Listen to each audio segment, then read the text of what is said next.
Brought to you by V-Guard, co-powered by Sensodyne and Vimal. बोलो जुबां केसरी।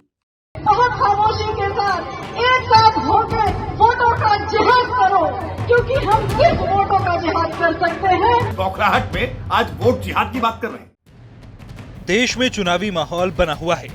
कब कौन सी बात कितना बड़ा मुद्दा बन जाए ये कहा नहीं जा सकता, लेकिन एक बात तो तय है कि बयानों की ये दौड़ अब चुनावों को भी लगातार प्रभावित करती रहेगी।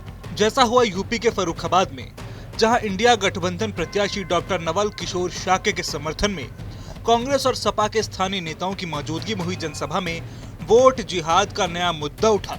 कांग्रेस के वरिष्ठ नेता और पूर्व विदेश मंत्री सलमान खुर्शीद की मौजूदगी में कायमगंज के अल्पसंख्यक बाहुल्य इलाके में हुई जनसभा में उनकी भतीजी और सपा नेता मारिया आलम खान ने कहा कि अल्पसंख्यक समुदाय के सामने मौजूदा हालात में वोट जिहाद करना बेहद जरूरी है।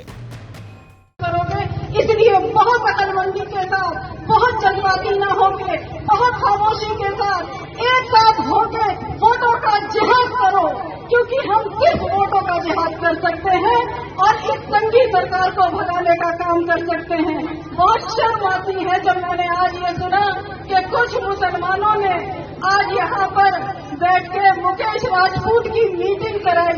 मुझे लगता है समाज को उनका हुक्का पानी बंद कर देना चाहिए। इतने मतलबी मत बनो कि बच्चों की जिंदगियों से खेलो, हमारे बच्चों की जानों से खेलो।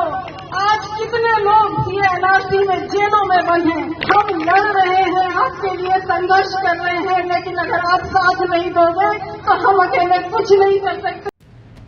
अब जब भाषण में जिहाद शब्द का जिक्र हो गया तो बवाल मचना तो तय था।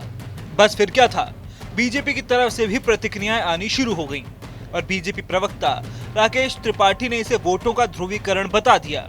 साथ ही ये भी कहा कि ये लोग समाज को बांटने का कोई मौका नहीं छोड़ते और चुनाव आयोग को इस बारे में संज्ञान लेना चाहिए। फर्रुखाबाद में कांग्रेस पार्टी के नेता सलमान खुर्शीद के परिजन आज वोट जिहाद की बात कर रहे हैं। मुसलमानों के हुक्का पानी बंद करने की बात कर रहे हैं जो भाजपा के पक्ष में जाएंगे।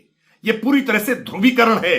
आज कांग्रेस पार्टी और समाजवादी पार्टी बौखलाहट में है। वो जान रही है कि बड़ी संख्या में आज सभी समाज के लोग, सभी वर्गों के लोग मोदी जी के साथ खड़े हैं, तो इस बौखलाहट में आज वोट जिहाद की बात कर रहे हैं। निर्वाचन आयोग को इसका संज्ञान लेना चाहिए और ऐसे लोगों को चुनाव में पराजित करके सही मायने में मजा चखाना चाहिए जो समाज को हर तरह से बांटने की कोशिश करते रहते हैं। कोई मौका नहीं छोड़ते कि कैसे सांप्रदायिक सद्भाव को बिगाड़ा जा सके। हालांकि जनसभा में सपा नेत्री मारिया आलम द्वारा वोट जिहाद शब्द का प्रयोग किए जाने पर पूर्व विदेश मंत्री सलमान खुर्शीद ने बताया कि आमतौर पर हम लोग ऐसे शब्दों का इस्तेमाल करने से परहेज करते हैं, क्योंकि इसका शाब्दिक अर्थ गलत लगा लिया जाता है। जिहाद का मतलब किसी परिस्थिति में संघर्ष करने के लिए होता है। यही उनका मंतव्य रहा होगा कि संविधान की रक्षा के लिए वोट जिहाद किया जाए।